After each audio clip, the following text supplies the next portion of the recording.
ser necesario que tomemos captura de pantalla. Ya con esta grabación tendríamos evidencia si en algún momento nos preguntan si hemos tenido sesiones de tutorías. Muy bien, pues vamos entonces a hablar del sistema circulatorio, dado que no se quieren, les da miedo, no sé qué, posicionarse. Les voy a hablar de una parte como muy general o una parte más general y luego nos vamos a brincar directamente a las cuestiones humanas, dado que debe ser anatomía humana. Y la clase está más diseñada hacia anatomía comparada. Pero me va a servir porque muchas veces cuando nos dan la anatomía y la anatomía humana, no nos explican de dónde proviene esa anatomía. ¿Me explico? Y muchas veces esa falta de información entre entender o conocer las generalidades o conocer de dónde proviene nuestro propio sistema no nos permite entender bien la anatomía de los sistemas. En este caso, pues obviamente, también en la literatura hay una tremenda discusión entre sistemas y aparatos, ¿eh? Hay gente que se pelea en los congresos. La primera sociedad a la que yo pertenecí fue la sociedad de histología. Ya no pertenezco a esa sociedad, pero antes yo era parte de esa sociedad, pues mi trabajo hacía yo muchas cosas de histología en ese tiempo. Y ahí se pelean los anatomistas, pero tremendamente entre qué es un sistema y un aparato, ¿no? Y algunos dicen sistemas circulatorios y otros aparatos circulatorios. Y bueno, el chiste es que dependiendo del autor que agarren, lo van a encontrar como sistema o como aparato.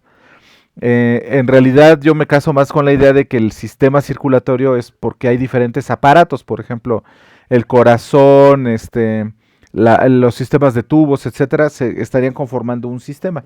Pero bueno, eso ya es una cuestión ahí que ustedes tendrían que ir revisando.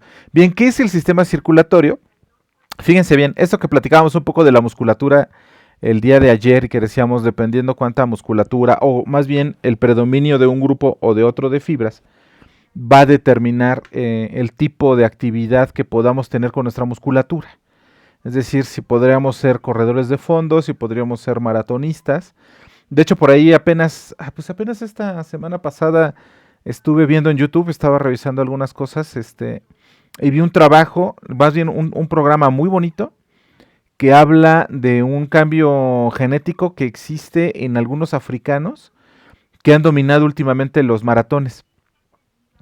Y es bien interesante porque tienen cambios anatómicos y genéticos que ha permitido que dominen estos africanos y son de cierta zona de África, ¿eh? Y es bien interesante, va bien de buscarlo porque está bien interesante. Lo mismo ocurre, por ejemplo, con los maratones o ultramaratones, porque aquí estamos hablando de los maratones más grandes que hacen los occidentales, orientales y demás, son pues de alrededor de 50 kilómetros, ¿no? Ese es como el máximo. Y aquí en México, los rarámuris, ¿no? O los de los pies ligeros, los que les llaman malamente de tarahumaras, corren 100 kilómetros, ¿me explico? O sea, o más de 100 kilómetros. Eso se les conocen como ultramaratones. ¿Y quiénes dominan los ultramaratones? Los rarámuris. De hecho, hay una mujer que está en Netflix, su historia, que ha competido y ha competido en guaraches y vestida además de rarámuri. Que no hay ninguna regla que lo evite. Antes no los querían dejar participar porque les pedían el uso de zapatillas, de tenis. ¿No? Pues un rarámuri que está acostumbrado toda su vida a caminar en guaraches, pues le ponen una de estas cosas que es para pies débiles, ¿no? Bueno, para pies como los de nosotros, porque es obviamente a ver quién se va a poner a correr descalzo o en guaraches. No sentían el piso. Entonces eso evitaba que ellos pudieran desarrollar su máxima velocidad. Y hoy en día ya les permiten correr hasta con sus trajes originales o típicos. Y esta chica ha dominado los últimos ultramaratones del mundo. O sea, más de 100 kilómetros se los corre como si fuera... Y muchos lo atribuyen a cuestiones genéticas, aunque no se ha encontrado. Y más bien se atribuye como a un cambio de paradigma, es decir, el paradigma en el que naces o creces, ¿no? Generalmente, pues si alguien te dice correr 100 kilómetros, pues a nosotros nos cuesta trabajo entenderlo, pero para ellos es muy sencillo. Bueno, independientemente de eso, un maratonista puede correr a una velocidad más o menos de 20 kilómetros por hora, que les digo es una velocidad constante por el tipo de musculatura que desarrollan, durante 42 kilómetros o durante 50 kilómetros. Que es un cachalote, que es el que atrapa o come estos calamares gigantes que les digo que son de profundidades. Se puede sumergir más o menos 2000 metros, o sea, 2 kilómetros hacia abajo, que es el límite inferior conocido de vida sobre o sea, por debajo del nivel del mar. Y permanece ahí más o menos una hora alimentándose. Y en parte esto es gracias a los sistemas circulatorios.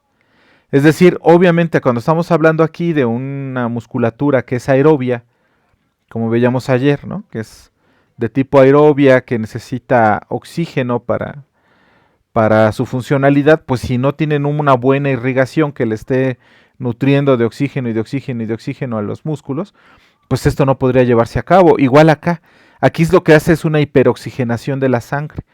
Oye, ahí deberían de haber muchos otros sistemas, ¿eh? Por ahí tengo un artículo que si algún día lo quieren revisar. Pueden entrar a mi página de Scholar Google, ponen así nada más Scholar Google Víctor Fajardo, y ahí hay una serie de artículos. En uno de ellos viene un artículo sobre un animalito que se llama Eloderma horridum, que seguramente lo han visto y que yo muero por estar ya allá, nada más que no me ha dejado el neumólogo viajar. Se los voy a poner, pues yo muero por irme ya al istmo, porque este animal me ha fascinado durante mucho tiempo. Seguramente lo han visto, vive a nivel del mar y alcanza solamente los 1200 metros sobre el nivel del mar, no alcanza más arriba. Y es bien interesante, nosotros lo estudiamos en ese artículo y descubrimos una cosa que hacen ellos, que es con el sistema circulatorio, donde derivan la sangre y la hiperoxigenan. Entonces este animal a nosotros nos llamó la atención porque obviamente vive más o menos de los 0 metros sobre el nivel del mar a los 1200 y en muchos herpetarios es muy requerido.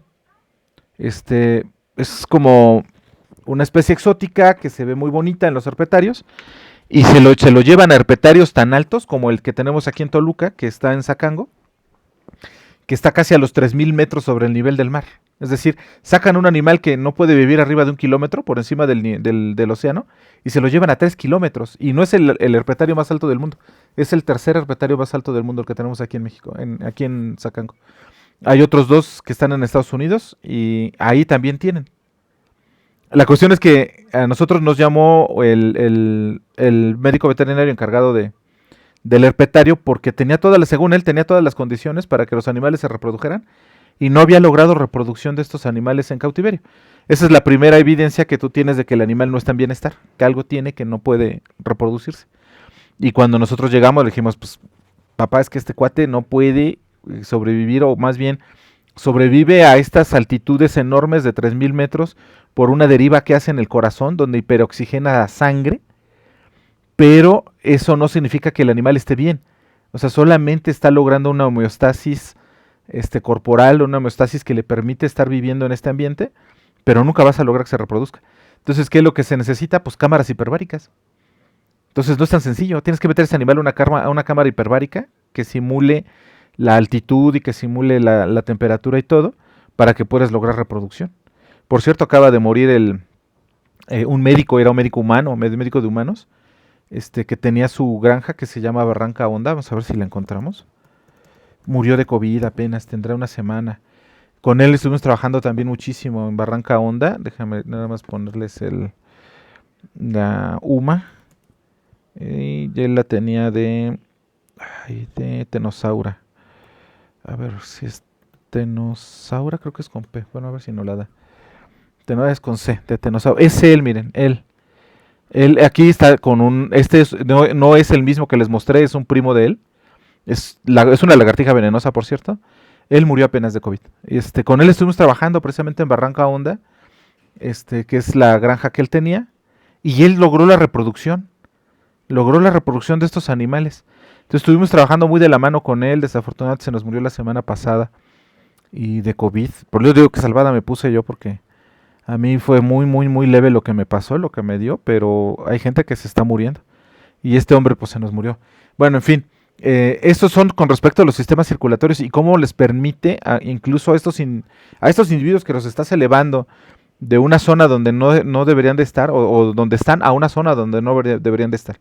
Aquí también es lo mismo, estos animales hiperoxigenan la sangre, muy parecido, con unas derivas arriba en el corazón, pues, que no son fáciles, no son fáciles esas derivas, pero lo logran, hiperoxigenan. Una vez que tienen la sangre super oxigenada, bajan. Lo mismo hacen unos buzos en los humanos, que también debe haber como unos 20 o 30, 20, no menos, como unos 15 años, que se murió un cubano que era el máximo representante de estos buzos que se les llama buzos de libres, de forma libre o algo así se les llama, es decir, no utilizan ningún tipo de maquinaria o equipo para bajar. Y lo que hacen es hiperoxigenar la sangre y luego bajan sin equipo y sin nada y alcanzan, no recuerdo ahorita cuánto es el límite en el humano, pero una vez que ya alcanzan ese límite vuelven a subir y ellos pueden alcanzar hasta 8 minutos sin respirar, que es impresionante, ¿me explico? Nosotros no tenemos derivas como estas, o sea, son técnicas para hiperoxigenar la sangre, que cualquiera de nosotros lo hiciera de un momento a otro para poderlo hacer lo que ellos hacen, nos desmayaríamos, o sea, te desmayas. O sea, si alguien ha intentado inflar globos, saben que se marean. O sea, después de 4 o 5 globos, te empiezas a marear. Estás hiperoxigenando la sangre. Estás por encima de los 97, casi alcanzando el 100% de oxigenación sanguínea. Y eso causa daños. O sea, tampoco es tan sencillito de meterse el oxígeno, ¿me explico? Bueno, en fin, esto es como la generalidad del sistema circulatorio. Aquí dependiendo también el autor, van a ustedes a observar que cambia el color. Algunos utilizan el color azul para las venas, o sea, para la sangre desoxigenada, y el color rojo para la arteria y la sangre oxigenada, que son las dos diferencias en cuanto a la sangre conforme va circulando en nuestro cuerpo. Bien, aquí lo que ustedes van a ver, no sé si tenga yo otros ejemplos donde invierten esto, pero lo que vamos a estar observando es que las arterias se van a ver en rojo, que son las que llevan la sangre oxigenada, y las venas en azul, que son las que se van a encargar de llevar contra la gravedad, precisamente la sangre desoxigenada sin nutrientes que ya se utilizó. Entonces, ¿cuáles son los sitios donde más se utiliza? Aquí estamos viendo, pues, obviamente las capilares. Eso tiene un nombre, a ver si ahorita me acuerdo, por ahí lo debo de tener. Que son los sitios donde más se está utilizando, es decir, llega directamente la sangre oxigenada de los pulmones a corazón, es enviada al cuerpo y a la cabeza, al cerebro. Acuérdense que el cerebro toma 20% de todos los nutrientes y el oxígeno que respiramos. Se lo lleva otra vez, mostrándoles cómo solamente una parte del sistema es muy gandalla. Obviamente utiliza esta parte del oxígeno y demás y pues regresa, ¿no? Precisamente a corazón otra vez para ser oxigenado. Obviamente una vez que sale de corazón la sangre oxigenada, que es oxigenada en pulmones, pues va hacia el cuerpo, ¿no? Y hay ciertos sitios donde se utiliza con mayor, o sea que se utiliza más. Por ejemplo, el hígado, en el caso cuando estamos haciendo la digestión, pues en el estómago, ¿no? Se utiliza muchísimo después de comer y demás. Ahí es donde se empieza a utilizar, en el hígado, pues en el vaso. Aquí estaría la parte, obviamente, de los riñones. Estamos hablando de los intestinos cuando se está haciendo la parte de la digestión. Los riñones y también dependiendo, aquí estamos hablando de los capilares que irían o representarían las extremidades, pero también estaríamos hablando de un alto uso en los genitales, dependiendo de la actividad sexual que se esté teniendo, ¿no? Si hay actividad sexual continua, pues habría mayor cantidad de uso de sangre, y cuando la actividad sexual es menos activa, pues habría menos cantidad de sangre. Pero básicamente lo que están viendo aquí es lo que conocemos como un sistema circulatorio de vertebrados, que es un sistema circulatorio cerrado, es decir, la sangre nunca sale del sistema circulatorio, no sale de la bomba principal que tenemos, no es la única bomba, pero es la principal, y no sale nunca de los capilares, de las arterias, arteriolas, venas, vénulas, capilares, etcétera, etcétera. Nunca sale de ahí. La transferencia que se hace de nutrientes y que se hace del oxígeno o de gases se hace a través de las paredes que se adelgazan en los capilares, y entonces puede ocurrir una difusión, ya sea por transporte activo o transporte pasivo, de nutrientes, oxígeno, etcétera, etcétera, etcétera. Entonces esto es un sistema cerrado, pero no todos los individuos conocidos, o bueno, no todos los animales conocidos tienen sistemas circulatorios cerrados. Hay algunos que son abiertos. Nosotros nos vamos a dedicar a estudiar precisamente, que es el sistema circulatorio cerrado. Y entonces la capacidad de un organismo para adaptarse fisiológicamente y de manera casi inmediata a los cambios físicos y metabólicos depende mucho de la respuesta circulatoria. Esto es algo muy común. Les he estado platicando, nosotros trabajamos en volcanes. No es el único aquí en el Nevado de Toluca. Tenemos gente trabajando en ¿cómo se llama? Aquí en el Popo, y tenemos gente trabajando en La Malinche, que es otro volcán que está uno en Tlaxcala y el otro está entre Puebla y Estado de México y Ciudad de México. Este, no es tan sencillo tampoco que subamos gente. Por ejemplo, me acuerdo mucho, nosotros trabajamos mucho con una colega que se llama Elizabeth, que en ese tiempo estaba viviendo ya en California. Ahorita ya está viviendo en Nueva York, pero aún así no está muy arriba del nivel del mar. Y ella, cuando vino con nosotros la primera vez, porque empezamos a hacer la colaboración, no pensamos, nadie de nosotros en el laboratorio pensamos en que ella venía del nivel del mar. Estaba viviendo en California y la subimos al volcán. Bueno, esta mujer corre 5 kilómetros diarios, ¿no? Es súper atleta la chica. Si no ha sido por eso, o sea, esta mujer se nos desmaya allá arriba, porque la subimos, llegó, y prácticamente a los 3 días de que llegó de California, la estábamos subiendo al volcán a 4.400 metros sobre el nivel del mar. Y nos percatamos de que algo estaba mal, porque de por sí ella es pálida, pues la habían de ver. O sea, se le veían las venas, o sea, literal, se le veían las venas en el rostro. Y fue cuando volteé a los colegas que íbamos y les dije, viene del nivel del mar. Digo, y le acabamos de subir a 4.400 metros. Le digo, le va a dar mal de montaña, ¿no? O sea, le va a dar mal de montaña. Bueno, si no ha sido por esta mujer que es súper atleta, le da mal de montaña en ese momento, ¿eh? Pudimos estar con ella como 2 horas ahí. Afortunadamente vimos lo que teníamos que ver y la bajamos. La bajamos, pero así. Porque sí nos ha pasado. Incluso nos ha pasado con gente que ya la hemos ido entrenando, que ya ha ido subiendo a ciertos niveles o puntos. Y ha llegado a la zona de los 4.400 metros y se tumba, ¿eh? Tengo un alumno que es también muy atleta, el cuate, pues se nos tumbó en una piedra, ¿eh? Ahí se tumbó, se dobló y nos dijo, aquí los espero porque yo ya no puedo. Yo ahorita yo ya no sé, que ahorita tengo que sacarme unas tomografías porque de por sí con la pandemia ya subí de peso, ahora con el COVID no sé cómo han quedado mis pulmones y a ver si puedo subir a estas altitudes, pero bueno, yo ya no tengo que subir, ya que suban mis alumnos. Ya a mí lo importante ahora es que voy a bajar, voy hacia allá con ustedes. Y ese cambio, por ejemplo, yo tengo muchísima cantidad de eritrocitos justo ahora en mi cuerpo. ¿Por qué? Porque vivo en una zona que está a 2.600 metros sobre el nivel del mar, hay escasez de oxígeno. ¿Y qué hace el sistema para compensar eso? Pues lo que se llama eritropoyesis, es decir, mayor cantidad de eritrocitos para poder capturar más cantidad de oxígeno que no está tan disponible en el ambiente. ¿Qué sucede con ustedes a nivel del mar? Hay muchísima cantidad de oxígeno disponible y pueden obtenerlo con mucha mayor facilidad. Tienen, por lo tanto, menos cantidad de eritrocitos. Cuando ustedes suben a una altitud superior, es cuando vienen los problemas, porque no pueden o no tienen la respuesta hemática o esta eritropoyesis. Más o menos tarda un mes, dependiendo la edad, en que ocurra ese cambio. ¿Me explico? Y al revés, pues yo ahorita que voy a bajar, pues me voy a sentir súper bien. O sea, voy a llevar muchísimos eritrocitos, voy como dopado, ¿me explico? Entonces, al haber mayor cantidad de oxígeno, pues voy a sentirme muy a gusto. Al menos el primer mes. Posteriormente va a ir bajando mi eritropoyesis y voy a ajustarme a ya la zona de allá. Y me va a costar mucho trabajo después regresar a Toluca, ¿no? Pero bueno, aquí está, vean. Este es otro esquemita que pueden encontrar. Básicamente es lo mismo. Aquí están viendo en color azul la sangre desoxigenada y en color rojo la sangre oxigenada. Y pues los sistemas han evolucionado de estos sistemas circulatorios. Aquí hay muchísimos corazones. De hecho, si algún día ven un anélido, es decir, una lombriz que tiene como anillos, por eso se les llaman anélidos, cada anillo tiene su propio cerebro y tiene su propio corazón. ¿Qué es eso que están viendo aquí? Cada anillo. Son animalitos bien interesantes. También no son cerebros grandes, son cerebros muy pequeñitos. O sea, no vayan a creer que tenga, o es un super cerebrote y va a contestarnos alguna pregunta. Pues no.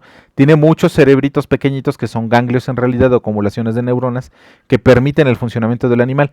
Pero aquí son sistemas abiertos. Es decir, la linfa, que no se le llama sangre porque en términos correctos la sangre tiene que ser roja por el tipo de pigmento que utilizamos, que en nuestro caso es basado en hierro, que al contacto con el oxígeno pues se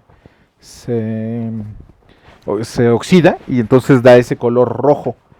En el caso de muchos invertebrados, utilizan otro tipo de metales.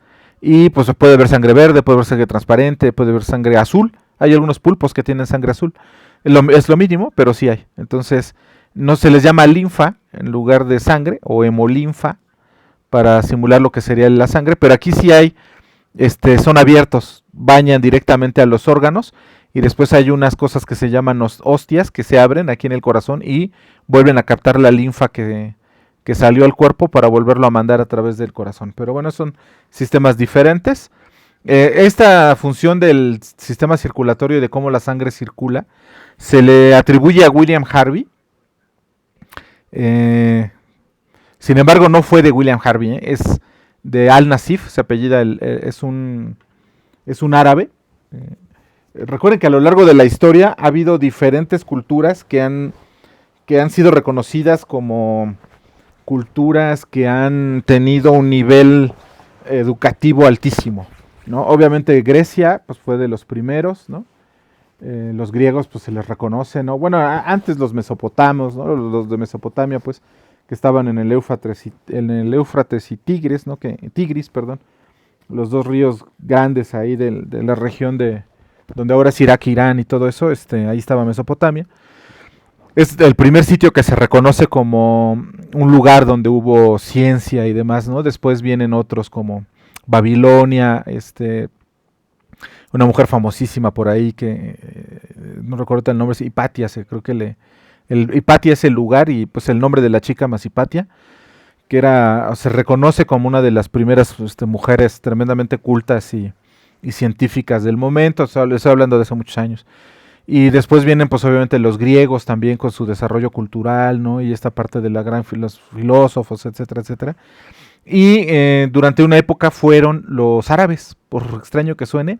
Los árabes desarrollaron muchísimas cosas de matemáticas, ¿no? Los árabes desarrollaron muchas cosas en medicina. Y entre ellos Al-Nasif fue el primero en describir precisamente la circulación sanguínea. Como las 4 cavidades del corazón, porque antes de Al-Nasif, porque además, déjenme decirles, Galeno fue el primero en describir el corazón, no creo si fue Galeno, sí, debe haber sido Galeno. Él fue el primero que describió el corazón, que vio las 4 cavidades, las 2 aurículas, 2 ventrículas, y no podía él explicar cómo la sangre podía pasar por estas. Y lo que él hablaba era de septos, ¿no? Septos que eran no visibles al ojo humano, donde la sangre pasaba de un ventrículo al otro para poder, ¿no? O sea, es decir, él decía, llega la sangre aquí, de aquí pasa para acá y de aquí pasa para el cuerpo, porque ni siquiera se imaginaban o no se habían percatado de que pasaba a los pulmones a oxigenarse. Y el primero en decir que esto no era así, porque imagínense, era como ir en contra de Platón, no sé si les ha llamado un poco la atención esta parte de la historia, pero muchas ideas platónicas o de Sócrates eran tomadas como verdades absolutas, y pues aquel que se atrevía a ir en contra de estas verdades era incluso mal visto, ¿no? Un poco lo que le pasó a Galileo con su idea de que la Tierra no era el centro del universo y el Sol no giraba alrededor de la Tierra, sino que nosotros girábamos alrededor del Sol, y le fue muy mal, ¿no? Les dijeron pues que antes no lo quemaron porque se arrepintió, dijo que lo que él estaba diciendo estaba mal. Y hoy en día sabemos perfectamente bien que estaba bien. O sea, y de hecho no fue el primero en decirlo. El primero fue Copérnico. Solo que él con la invención del telescopio tomó las ideas de Copérnico y dijo, acabo de ¿cómo se llama? De descubrir que lo que dijo Copérnico es totalmente cierto. Y llevó a la gente, a la gente, porque en ese tiempo era la iglesia la que dominaba, a que subieran a la torre donde él hizo sus descubrimientos en Italia. Les mostró así, vean cómo está todo girando alrededor, más bien la Tierra está girando alrededor del Sol, no puede ser al revés, por esto y esto y esto. ¿Y saben qué le contestaron? Que en la Biblia hay un pasaje donde dice que hay un arcángel donde iba a haber una guerra, no conozco bien, pero el arcángel pidió al Sol, o le pidió a Dios que detuviera el Sol. Entonces dijeron, si la Tierra girara alrededor del Sol, le debió haber pedido a la Tierra a Dios que detuviera la Tierra, pero le pidió a Dios que detuviera el Sol. Entonces eso significa que el Sol gira alrededor de la Tierra y lo que tú nos estás diciendo es va en contra de las escrituras y vas para atrás, ¿no? Antes no lo quemaron al pobre. Hoy en día ya sabemos que él tenía la razón. Sin embargo, les digo, Al-Nasif fue el primero en decir que estos septos no existían y que muy probablemente la sangre pasaba de la aurícula al ventrículo, del ventrículo a los pulmones, de los pulmones a la aurícula izquierda y de la aurícula izquierda al ventrículo izquierdo y del ventrículo pues a través de del sistema de venas, de arterias, perdón, pues tanto a cerebro como a ¿cómo se llama? Al resto del cuerpo. Vean, ni cuenta me había dado que aquí hay un error. Este es cerebro, corazón es este. Pero bien, ¿no? Bueno, a lo mejor está representando el sistema venoso aquí, o el sistema porta, se les llama estos. El sistema porta cardíaco, que es el primero en recibir la sangre. Por eso también es muy común que en los hombres, cuando envejecemos, que dejamos de tener mucha elastina y colágeno en nuestras arterias, dejan de ser tan elásticas. Y pues obviamente el corazón, el primer sitio que irriga es a sí mismo. ¿Me explico? La sangre que sale, lo primero que hace es irrigarse a sí mismo. Entonces imagínense la presión que deben aguantar las arterias y arteriolas en el corazón. Es muy alta. Y de pronto, pues la falta de ejercicio, la mala alimentación, la genética y la edad provoca que estas arteriolas se vuelvan quebradizas y vámonos. Vienen los infartos cardíacos. De hecho, se calcula que más o menos a la altitud donde yo vivo, alrededor de los 40 años ya tuviste un microinfarto. Un infarto muy pequeño que ya mató una parte del corazón, pero que no afectó el funcionamiento completo, ¿no? Ya a nivel del mar esto no ocurre tan fácilmente porque se facilitan muchas cosas a nivel del mar. Entonces, esta parte que les digo de cómo debió haber sido la circulación, la describe primero Al-Nasif en sus trabajos, y después William Harvey, no se sabe si tomó los trabajos de Al-Nasif o si él, por su parte, llegó a la misma conclusión, pero se le reconoce a él, ¿no? En realidad no es así, pero bueno, históricamente ustedes lo van a encontrar, que fue William Harvey quien describe esta parte que les estoy platicando de cómo es la circulación. No la vamos a brincar, estos son sistemas circulatorios primitivos, estos son los abiertos y estos son los cerrados, que van a través de vasos sanguíneos. Lo que nos importa son estos ahora, ¿no? Muy bien, ¿cuáles son los componentes de los sistemas circulatorios, independientemente de si son abiertos o cerrados? Pues utilizan tres componentes principales: bombas u otras estructuras de propulsión, ¿no?, que puedan crear una zona local de presión alterada dentro del cuerpo, que en nuestro caso es de 4 cámaras o tetracameral. En el caso de reptiles como el que les mostré, que hace las derivas, que el eloderma, son 5 cámaras, parcialmente divididas, pero son 5 cámaras. En otros son 3 cámaras, como las aves, muchos reptiles, 3 cavidades.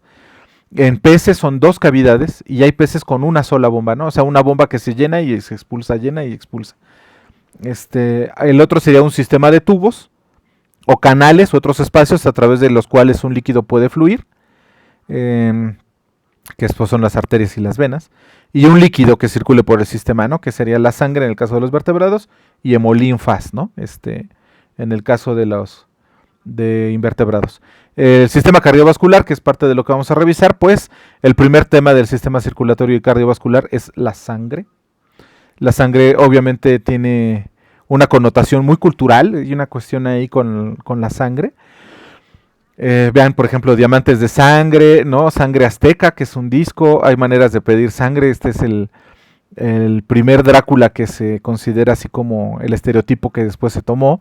El primero era Nosferatu, que era una cosa horrenda. Déjenme mostrarles al Nosferatu, que era el primer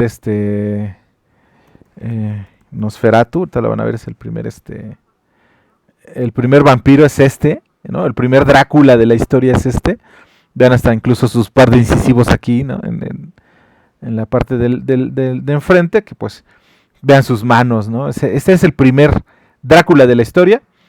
Pues obviamente más pegado a un monstruo, ¿no?, más que a un individuo seductor, como después ya fue considerado, ¿no? Este es el primero al cual se le atribuye pues estas cuestiones más seductoras, ¿no?, como este gran conde que además es un seductor y entonces consume la sangre, y ya después vienen otras películas también con murciélagos ya más feminoides, ¿no? Hermanos de Sangre, que en realidad no se llama así, pero en español le pusieron así. A Sangre Fría, Santa Sangre, Sangre de Mayo, Juan es mi sangre. Es decir, la parte de la sangre es una cosa cultural interesantísima. Pero la sangre a nivel anatómico pues tiene dos componentes, lo que es el plasma y los elementos formes, es decir, el líquido y las células, ¿no? El plasma pues, es el componente líquido, aquí está la sangre y aquí está cuando se centrifuga. Lo que ustedes están observando, este es el plasma, esta es la parte roja y aquí en el centro, en esta zona entre una y la otra, está la parte blanca, es decir, todas las células que componen el sistema inmunológico, todas las células del sistema eritrocitario, que sería el responsable de llevar la oxigenación o el intercambio de sangre, perdón, de oxígeno y gases, y pues el plasma, que pues aquí está disuelto un montón de cosas, ¿no? Hormonas, proteínas, enzimas, en fin, un montón de cosas en el plasma. Se le considera precisamente a la sangre como un tejido conjuntivo especial. Es decir, si alguien les pregunta, ¿la sangre es un tejido? Sí, es un tejido. Es un tejido conjuntivo, es decir, une diferentes tipos de tejidos por su función. Es especial, pues sí, porque es líquido.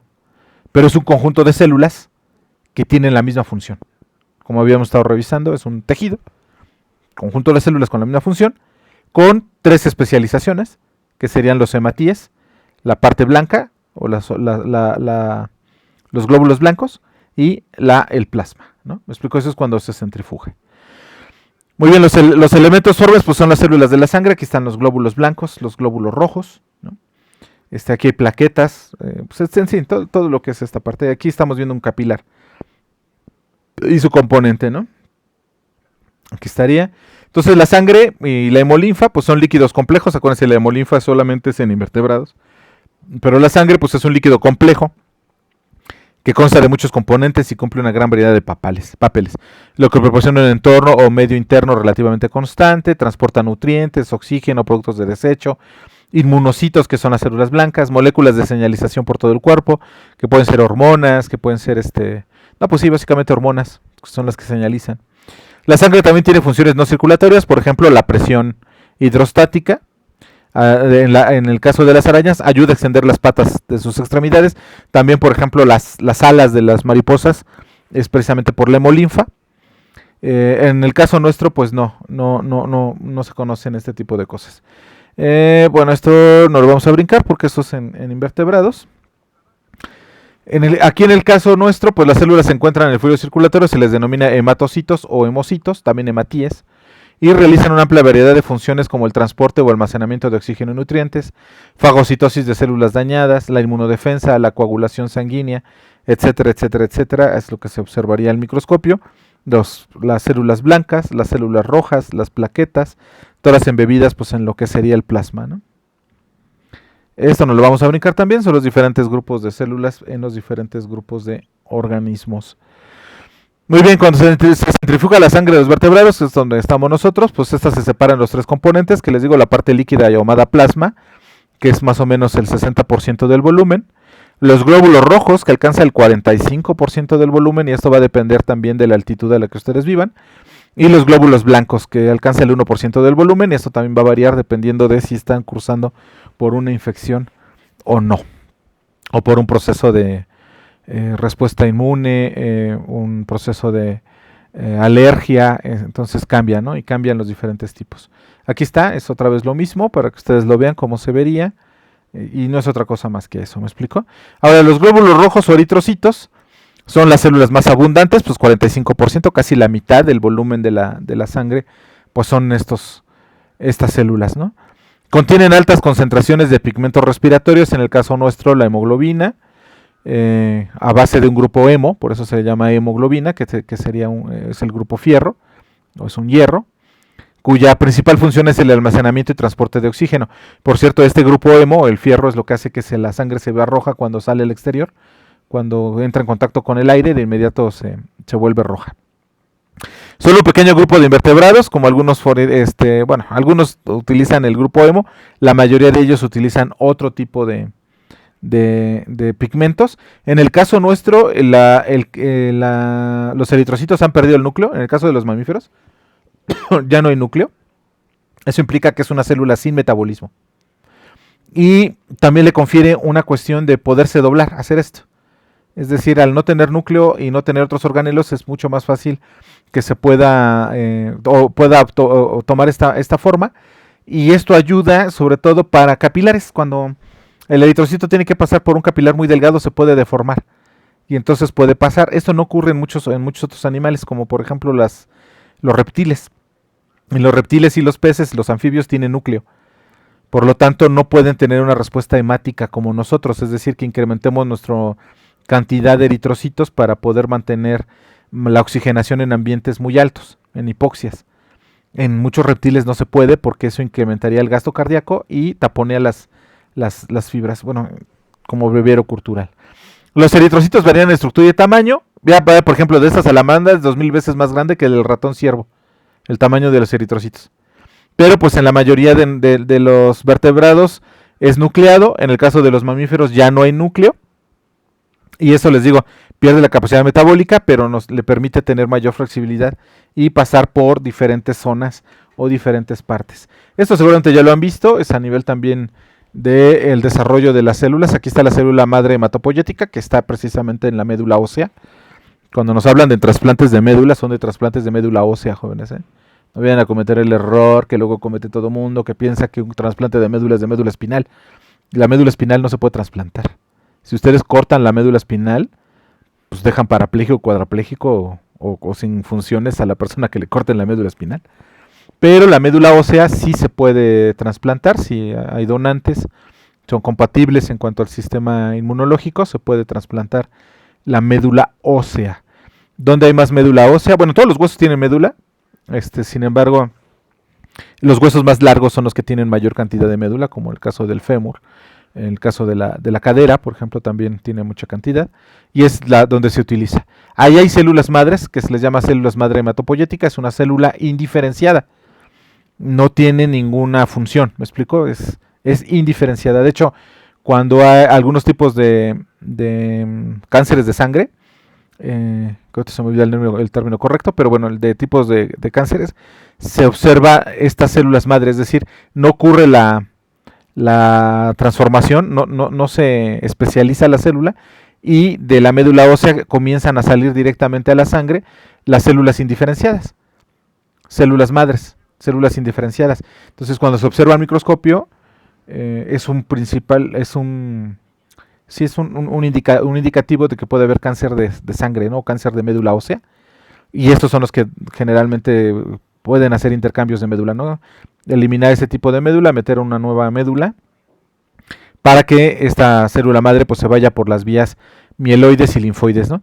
Aquí están las dos principales vías por las cuales se va la célula madre hematopoyética, por la célula madre mieloide y las células linfoides. Las linfoides pues van a dar como resultado linfocitos, mientras que la célula madre mieloide, al irse diferenciando, pues va a dar diferentes tipos de células, entre ellas las plaquetas, las células blancas, eosinófilos, basófilos, neutrófilos, macrófagos, y por supuesto los eritrocitos.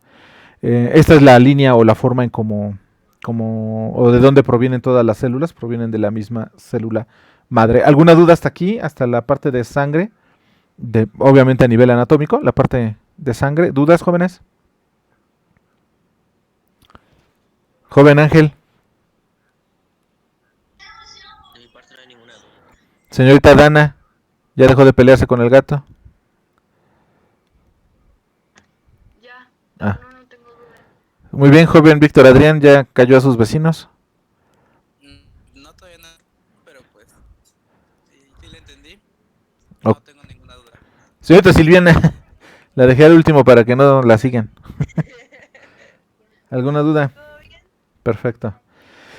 Muy bien, vámonos ahora con el sistema cardiovascular. Bueno, aparte del cardiovascular, ahora el sistema vascular, es decir, los vasos sanguíneos. Aquí está la arteria. La arteria obviamente se va a arteriola, después se iría a capilares. Podemos hablar de microcapilares. Hay muchas, ustedes pueden encontrar en los libros muchísimas formas de diferenciar esto. Una cosa interesante que casi nadie marca es el sistema linfático que viene aquí. El sistema linfático es de los sistemas que menos se revisan en las clases, ni de anatomía ni de fisiología. Se necesitan llevar clases especializadas para la linfa. En el caso del sistema linfático, que es este que estamos viendo aquí, está íntimamente ligado al sistema circulatorio. Recuerden que pues, muchos bichos entran a nuestro sistema, pasan a la sangre, al caso de la arteria, o al sistema venoso, al sistema arterial, y el sistema inmune lo reconoce, y muchas veces creemos que todo lo que nos enseñan del sistema inmune ocurre en la sangre. En realidad no, muchas de esas, bueno, no, muchas sí ocurren en sangre, pero otros tantos, por ejemplo, los macrófagos que llegan a consumir a las bacterias o virus o lo que encuentren, viajan hasta los capilares y de ahí se van hacia la linfa y se van hacia los ganglios linfáticos. Y es en los ganglios linfáticos donde se lleva a cabo gran parte de la respuesta inmune. De hecho, una respuesta inmune cuando ya los ganglios empiezan a inflamar significa que el sistema inmune no está pudiendo con la infección. Es de los primeros indicativos de que la infección está siendo más poderosa que nuestro sistema inmune. Digo, los ganglios que más se inflaman durante una infección pues son los ganglios de la garganta, las anginas, pero ya cuando se inflaman, por ejemplo, los ganglios de abajo de las axilas, ¿no? De las ingles, de los codos, bueno, de la parte interna de los codos, es porque ya la infección está muy fuerte, me explico, es de las primeras cosas que los médicos toman y te empiezan a revisar los ganglios para ver que no estén inflamados. Si están inflamados significa que traes una infección ya muy fuerte, que no está pudiendo tu sistema inmunológico con él y hay que buscar la manera de ayudarle, ¿no? Entonces la sangre circula por sobre un sistema de túbulos elásticos. Obviamente los más elásticos son las arterias, menos elásticas las venas, pero siguen siendo elásticas. Las arterias tienen mayor cantidad de musculatura y mayor cantidad de elastinas y demás. Acá casi no hay musculatura en las venas. Y aunque su tamaño puede variar, hay básicamente tres tipos: arterias, venas y capilares. De ahí pueden ustedes todavía diferenciarlo en vénulas, en microcapilares. Pues ustedes lo pueden dividir todavía más, pero arterias, venas y capilares sería lo más grueso. Y las arterias y las venas poseen paredes tubulares, otra vez es un tejido. En este caso son órganos tubulares. Y se pueden diferenciar, pues cuando menos, tres capas bien claras, ¿no? De la luz a la periferia, es decir, de la luz hacia afuera, hacia la periferia. La túnica interna, aquí la vamos a ver, esta es la túnica interna, que es endotelio prácticamente, es decir, son las células del tejido endotelial o del tejido de arterias y venas, que lo que van a hacer, o tejido vascular también se puede llamar, que son el grupo de células que tienen un fin común, que es armar la pared por donde va a circular precisamente la sangre. ¿Me explico? Estos son los encargados también de hacer el intercambio, en dado caso de que no pueda ser pasivo, es decir, que el oxígeno no difunda de manera libre, sino que tenga que llevar transporte activo, como algunos nutrientes, hormonas y demás. Estos endotelios son los que toman y lo pasan al tejido, ¿no? Toman y pasan, como los pies chupadores que veíamos ayer. Después vendría la túnica media, que es esta que estamos viendo aquí, que es la más diferente entre las arterias y venas, ya que en las arterias hay poco músculo liso, aquí es en las venas, y muchas fibras elásticas, mientras que en las venas hay mucho músculo liso y pocas fibras elásticas. No estoy seguro de esto, me parece que es al revés. Lo reviso y mañana se los checo, pero me da la impresión de que es al revés. Ahorita lo vemos de todas formas. Túnica adventicia externa, que es la capa más externa, y pues la que permitiría la integridad del sistema, ¿no? Esta se va adelgazando. De hecho, todas se van adelgazando. Los capilares son prácticamente puro endotelio, ¿no? Ya no hay ninguna otra capa aquí, más que puro endotelio, para permitir y ayudar precisamente al intercambio que hay. Muy bien, esta es la diferencia. Vean, esta es una arteria, esta es una vena. Aquí hay válvulas en las venas, que las vamos a revisar. Yo creo que ya no, pero a lo mejor mañana. No, sí, hay mucha más musculatura y capa elastina en las arterias, me equivoqué ahí en la otra. De hecho, pues precisamente para lograr regular el paso de la sangre, pues acuérdense que la arteria recibe, o las arterias reciben la sangre directamente de corazón, viene con mucha presión, y esto pues obviamente regula la presión. Acuérdense que la presión es sumamente importante, dado que este es un tubo que tiene que estar totalmente lleno de sangre, y la sangre tiene que tener presión para que todos los nutrientes y lo que esté aquí adentro se presione contra las paredes endoteliales. Si esto baja, o sea, si la presión baja, hay menos líquido, por ejemplo, ¿qué es lo que va a ocurrir? Pues que no ocurre esa presión, el oxígeno no pega o no es aventado o expulsado hacia las paredes, igual que los nutrientes, las hormonas, etcétera, etcétera, y empieza a haber mal intercambio de gases y de nutrientes y demás, pues obviamente esto empieza a matar los tejidos. Por eso es que cuando hay escasez de líquido, digamos, hacen ejercicio o empieza a subir la temperatura, comenzamos a sudar, empieza a haber menos líquido, de inmediato la arteria tiene que vasoconstriñir. De inmediato viene la vasoconstricción, se cierra la luz y la presión se sigue manteniendo. O al revés, llegan ustedes y de repente llegan con tanta sed que su sistema no mide cuánta agua meten. Y entonces toman demasiada agua, porque su sistema no reguló la cantidad de agua que deberían de haber metido. Y entonces ahora hay mayor cantidad de agua. Eso incrementaría la presión y podría romper el tubo. Entonces, ¿qué hace de inmediato? Una vasodilatación. Se hace más grande la luz y permite entonces que haya mayor paso de sangre. Obviamente los riñones después regulan esto y eliminan en forma de orina el exceso de agua, ¿no? La otra diferencia es que las venas poseen válvulas unidireccionales, mientras que las arterias no, dado que las arterias pues la presión viene muy grande. Sin embargo, en el caso de las venas, que son contra gravedad, tienen que tener estas válvulas. Es decir, la sangre pasaría, obviamente el corazón se relaja y entonces la sangre, en lugar de regresarse, pues esta válvula evita que haya regreso de la sangre. De hecho, cuando hay mal funcionamiento de estas válvulas, ocurre una patología que se llama se observan las venas. ¿Se acuerdan cómo se le llama eso? Cuando se ven muchas venas y incluso se cuelgan y se tienen que operar. ¿No? ¿O no me están pelando? Jóvenes, ¿ahí están? Tengo el nombre en la boca. Yo también igual, pero no recuerdo cómo se llama. Bueno, a ver si... Varices, exacto, varices. A ver, es que no creo si en esta clase o es en otra donde se observa las varices. Bueno, las células musculares lisas responden a estímulos nerviosos y hormonales. No son, obviamente, esto que les digo de la vasoconstricción o de la vasodilatación. No es una cuestión que nosotros podamos regular. Se tiene que regular a nivel del sistema nervioso, pero autónomo. Y es lo que es la vasoconstricción y la vasodilatación, lo que ya les estuve platicando. Los capilares son puro endotelio. Por lo tanto, no pueden hacer esa vasoconstricción o esa vasodilatación, sino eso ocurre a nivel de arterias, arteriolas. Es donde ocurre la vasoconstricción y la vasodilatación.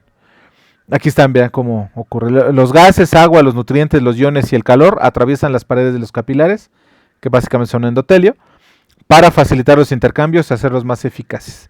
Los capilares son pequeños y delgados, carecen de túnica media y adventicia, ¿no? Y eso también provoca que sean muy endebles y se puedan romper con facilidad. Pero pues acuérdense que de inmediato vienen los procesos de taponamiento, ya sea por fibrinas o por plaquetas, y eliminan el hueco, ¿no? Por la coagulación primaria, que básicamente con eso es suficiente para recuperar el vaso, ¿no? O capilar.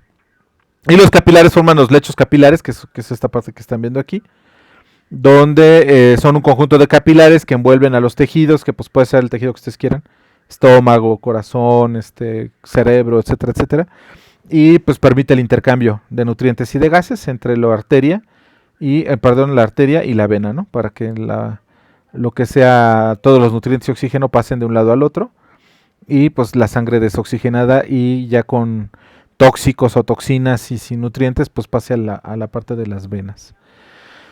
Muy bien, la estructura de las arterias varía según su tamaño. En las paredes de las grandes hay una gran cantidad de fibras elásticas, mientras que en las pequeñas casi no hay, pues precisamente para eso que les digo, de poder regular y tener mayor capacidad de vasoconstricción o vasodilatación.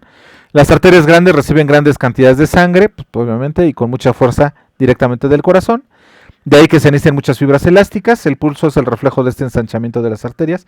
De hecho, pues aquí se observa siempre en el cuello, se observa mucho el pulso, ¿no? Y el pulso es precisamente esto, está pasando la sangre que viene directamente del corazón y se está dilatando, se está vasodilatando constantemente las arterias, ¿no? Muy bien, esta es la hemodinámica, no la vamos a revisar porque esto es fisiología, no es anatomía. Déjenme checar dónde, aquí están las venas, esta sí es anatomía. Se puede considerar tubos colectores, dado que son los responsables pues, de devolver la sangre hasta el corazón, por lo tanto van contra gravedad. Más del 70% de la sangre circulante se encuentra en las venas. Y las venas poseen estas válvulas unidireccionales que les digo. Aquí está más o menos como, esto es fisiología, pero bueno, esa es la vasodilatación y la vasoconstricción. Eso es lo que les digo de las venas, vean, las varices. En una forma normal lo que tendría que ocurrir es esto, ¿no? O sea, llega la sangre, pasa, cuando la presión disminuye por la relajación del músculo, del cardíaco, la sangre no regresa porque estas válvulas no le permiten.